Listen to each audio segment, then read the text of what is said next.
সম্মানিত দর্শক ভাই বোন, আসসালামু আলাইকুম। আমরা সরাসরি চলে আসলাম যে আজকে অবস্থান নিয়েছিলেন হাই স্কুলের এই জায়গায়। অনেক মানুষের দেখা যাচ্ছে বাড়িঘর ভেঙে গিয়েছে, তো আমরা সরাসরি সাক্ষাতে কথা বলবো। ভাইজান আসসালামু আলাইকুম। জি ওয়ালাইকুম আসসালাম। আসসালামু আলাইকুম। ওয়ালাইকুম আসসালাম রহমতুল্লাহ বারাকাতুহু। ভাইজান আপনার নাম? জি আমি হাসান মাহমুদ। হাসান ভাই, বর্তমানে আমি জানতে চাচ্ছিলাম যে আপনারা ওই জায়গার ভিতরে বিস্তারিত পানি থেকে, আপনি তো ওই জায়গায় থাকেন আর এই আমাদের এলাকার দীর্ঘ অনেক বছরই, তো বিস্তারিত আপনি কাইন্ডলি যে ঘটনাটা বলতে তো শুনতাম। আসলে এই গ্রামে পানি দেখা দিচ্ছে দুইবার, যেমন 2022-এ একবার পানি হয়েছিল। 22-এ যখন পানি হয়েছিল আমাদের স্কুলে প্রায় 64টা পরিবার ছিল। এই সময় বিভিন্ন এলাকা ভিত্তিক অনেক অনুদান আসছিল 22-এর বন্যাতে, সবাই ছিল স্কুলে। এবার আবার 2024 সালে যে বন্যা হয়েছে, এখানে আসলে আমি স্কুলের সিকিউরিটি গার্ড চাকরি করি। আমি স্কুলে সবসময় এই দায়িত্বে থাকি। আগের বারও ছিলাম দায়িত্বে, এবারও আমি আছি। আমার স্যাররা বা আমার থাকার স্বার্থে স্যাররা বলছে বা স্কুলের কমিটি বলছে থাকার জন্য। তো এখানে যে ত্রাণগুলো আসে সবগুলো আমি রিসিভ করে সবাইকে দিই। তো এবার সবসময় ত্রাণ আসে, তবে এবারও ত্রাণ আসে, মাশাআল্লাহ পর্যাপ্তমূলক ত্রাণ আসে। অনেক সংস্থা দিছে, স্কুল থেকে, সরকারি থেকে আসছে, ইউনিয়ন থেকে আসছে, সরকার থেকে আসছে, গ্রামের অনেক সংস্থা আসছে দিছে। তবে এইবার পরিবারের সংখ্যা একটু কম। আগেরবার ছিল আমাদের প্রায় 64টা পরিবার, এইবার 17টা পরিবার ছিল। এখন আমাদের স্কুলেরও পরীক্ষা 3 তারিখে থেকে আবার স্কুলে খুলে যাবে। এই জন্য যাদের বাড়িতে পানি কমছে তারা যাওয়ার ফলে এখন আমার এখানে 7টা পরিবার আছে। 7টা পরিবারের বাড়ির অবস্থায় আমরা নিয়ে দেখছি যে ওনাদের বাড়িতে এখনও প্রচুর পরিমাণ পানি আছে। তো ওনারা আসে, ওনাদের ত্রাণ দেওয়া হচ্ছে। কালকে চেয়ারম্যান সাহেব রাতে আসছিল, ব্রেড ফোন নিয়ে আসছে, অটো দিয়ে গেছে যারা আছে।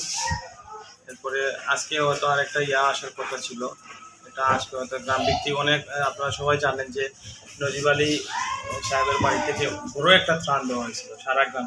জি জি জি। সেটা আমার স্কুলেও দেওয়া হবে। আমার স্কুল থেকে একটা লিস্ট দেওয়া হয়েছে। তো আমার স্কুল থেকে যারা গেছে বলছে যে স্কুলে যাদের লিস্ট আছে স্কুলে দিবে। তো সেটা অবশ্যই অনেক বড় ত্রাণ। আমি দেখি নাই বা জানি না, আশা করি একটু পরে আসবে, আমি শুনছি আসলে দেখতে পাবো। না না, আপনি যে কথা বলেছেন হাসান ভাই, ধন্যবাদ। কালকে যে গেছে, কালকে ছিল, এটা ছিল শনিবার। প্রাণ দিয়েছে 25 কেজি চাউল, 2000 টাকা, আর 2 কেজি সয়াবিন তেল, সঙ্গে ছিল আপনার ডাউল ছিল পুরো 2 কেজির থেকে উপরও হইতে পারে, আর চিরাও ছিল। তো মোটামুটি 5 থেকে 7,000 টাকার মতন মাল ছাবানা নগদ অর্থ শুনছি। আসলে আমার এমন ঘটনা, আসলে এত বন্যা হয়ে গেল, এমন ঘটনা আমি কোনো সময় দেখি নাই। এই প্রথম সিলেট জেলার ভিতরে আমরা জানতে পারলাম, বুঝতে পারলাম যে আসলে রাঞ্জল যে নজিবেলের যে মারদেসা, উনির ছেলে সালে ভাই, উনি স্কুলের আগে আসছে। সালে ভাই আমাদের স্কুলে আসছেন, বিরিয়ানি দিয়ে গেছেন, আবার স্কুলের খোঁজখবর নিয়ে গেছেন। উনি জিজ্ঞেস করছেন কী অবস্থা। উনি এই ত্রাণ দেওয়ার আগে উনি আসছেন, 2বার বিরিয়ানি নিয়ে আসছেন। একবার আমি ছিলাম, একবার ছিলাম না, আমি অফিসিয়াল কাজে ছিলাম। তো উনি যেবার আমি ছিলাম আমি রিসিভ করে দিছি, আর একবার শুনছি ওনার নৌকা এসে দিয়ে গেছে। আর উনি খবর নিয়ে গেছে যে স্কুলে কয়টা পরিবার।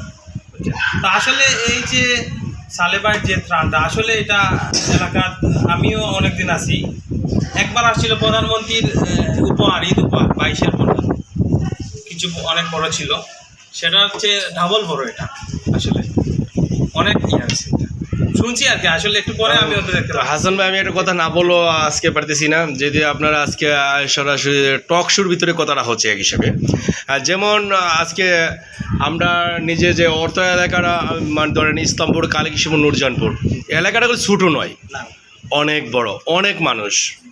প্রতিজনের যদি আপনি 2000 করে টাকা দেন, অনেক টাকার দরকার। তো এই টাকাও দিয়েছে, মানুষটাকে খাবারও দিয়েছে, 5 লিটার পানির থেকে ধরে মোটামুটি ভালো একটা দান দিয়েছে। সালেমত ভাই যে যতটুকু করেছে, আমি মনে হয় না যে এতটুকু আমি কখনো দেখেছি আর শুনেছি, আমার নিজের চোখে দেখেছি।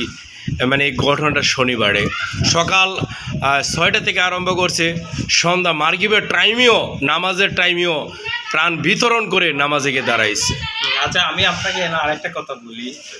আমি তো অনেকদিন থেকে আছি, আলহামদুলিল্লাহ 10 বছরের রানিং চলে। তো এই এলাকার কোনো দুর্যোগ ব্যবস্থা আসলে আসলে যারা প্রথমে এগিয়ে আসে এই এলাকার প্রবাসী। আসলে এবার প্রবাসী বলতে আমাদের সাবেক সভাপতি মহোদয় আমার কাছে সেই দিন একটা মানুষের নাম জানছেন, জানি না, উনি দেখছি টাকা দিছে। বাসায় প্রবাসীর অর্থ অনেক কিছু টাকা দেওয়া হয়েছে, সারা গ্রাম ভিত্তিক গরিব দেখে দেখে দেওয়া হয়েছে, এটা আমি জানি। হয়তো আমি জানি না, আমার স্কুল থেকে কয়েকজনকে দেওয়া হয়েছে, স্কুলে আসে না ওনারা। এরপরে প্রতিবার যেটা দেওয়া হয় ইসুফ ভাই, স্পেন প্রবাসী, উনি তো আসলে আলহামদুলিল্লাহ আল্লাহ সুবহানাহু ওয়া তাআলা ওনার হায়াতে তৈবা দান করুন। উনি সহ যারা দান করতেছে আল্লাহ সুবহানাহু ওয়া তাআলা সবাইকে হায়াতে তৈবা দান করুন।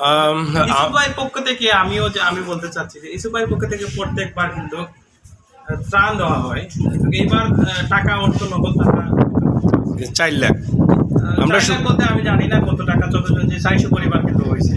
আমার স্কুল থেকেও, আমি স্কুলে আসে নাই ওনারা, এখান থেকে দু একজনকে ছড়াইয়া নিয়ে দিয়েছে। আসলে ওনারা ভালোই কাজ করছে, আর ভালোই বলতে স্কুলে যারা আছে আসলে সবাই পানিবন্দী। ওনারা এটা একটু মাথা রাখা উচিত ছিল যে সবাই পানিবন্দী, এখানে কেউ ত্রাণের জন্য আসে। তো যাই হোক, এখান থেকে 2-3টা পরিবার নিয়ে দিয়েছে, এটা আমার কাছে অনেক ভালো লাগছে। আল্লাহর কাছে দোয়া করি আল্লাহ সবাইকে, সবার দানকে আল্লাহ কবুল করুক এবং সবাইকে হায়াতে তৈবা দান করুক।